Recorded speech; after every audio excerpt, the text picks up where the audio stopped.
Mon médium, c'est la lumière. Et cette lumière, je l'utilise dans énormément de secteurs. Et tout m'intéresse. Alors, il y a le secteur artistique qui est là, mais il y a aussi du travail de lumière sur de l'architecture, quelque chose que je fais depuis très longtemps aussi avec des grands architectes, pour le théâtre en tant qu'éclairagiste, ou ce travail de lumière aussi dans du design. Et tout ça, tous ces éléments-là s'enrichissent les uns des autres. Il n'y a pas pour moi de limite. Et je fais aussi de la photographie. Depuis que je suis enfant, je fais de la photographie. La photographie, pour moi, c'est de la lumière.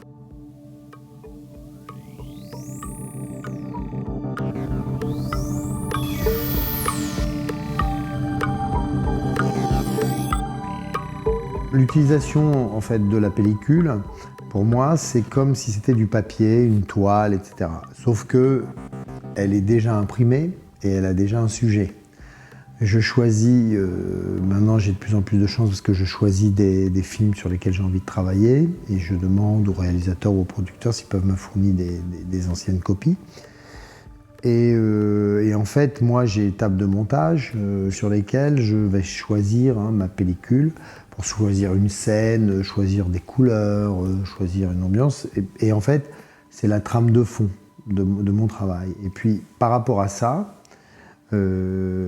je vais peindre, gratter des formes, des éléments qui sont sous-tendus par rapport au film.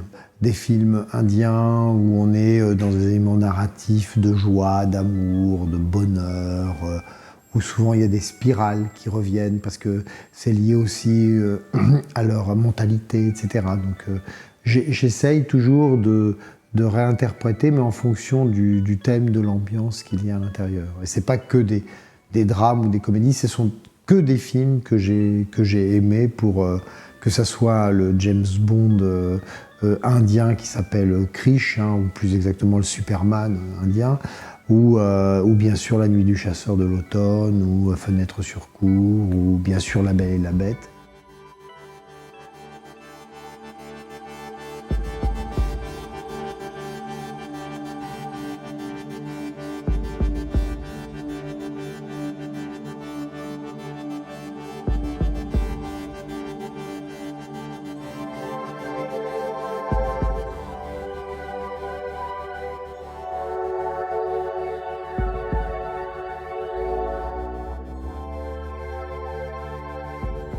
Avec l'équipe, là, je viens de faire les vitraux de Saint-Ignace de Loyola. Il y a l'éclairage de toute l'église, mais il y a aussi ces vitraux du Triforium avec une écriture à l'intérieur des verres. Voilà. Et à chaque fois, on apprend. Et en faisant ça, ça m'a permis de faire des sablages pour complexifier entre les éléments brillants et opales. Et du coup, maintenant, sur cette expo de Palimpseste 2 qu'on fait avec Alain Zrimiski, ce qu'il n'y avait pas l'année dernière, j'ai beaucoup travaillé aussi des éléments par sablage. Et je trouve que ça enrichit encore une lecture. J'ai beaucoup travaillé sur le support avec des résines, donc c'était inclus dans des résines. Et j'aimais énormément le concept de ces résines qui avaient une sorte de granulométrie. Et les toiles ne sont jamais collées au mur, mais sont environ à 20 cm du mur.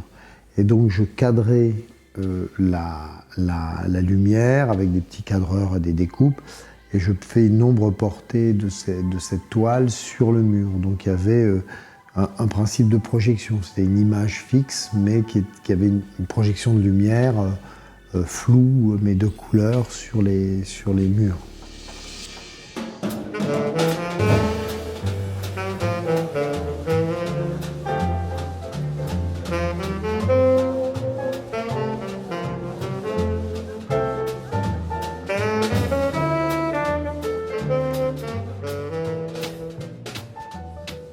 Je trouvais que c'était intéressant de retravailler avec les éléments du tableau lui-même qui était de la peinture acrylique, de les réanimer et de les projeter sur les façades, mais pas simplement comme un écran passif, mais de redéfinir la façade dans son architecture, la mapper et retravailler sur les fenêtres, sur les piliers, ou sur des façades très très simples, et de les animer.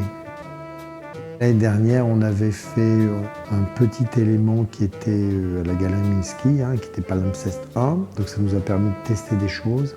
Et cette année, on l'a fait en très grand sur 5 façades, et ça c'était absolument génial parce que de faire le rapport entre les films qui projettent des éléments, c'est une mise en abîme du film qui se retrouve dans le film, qui lui-même est animé, qui lui-même est gratté, etc.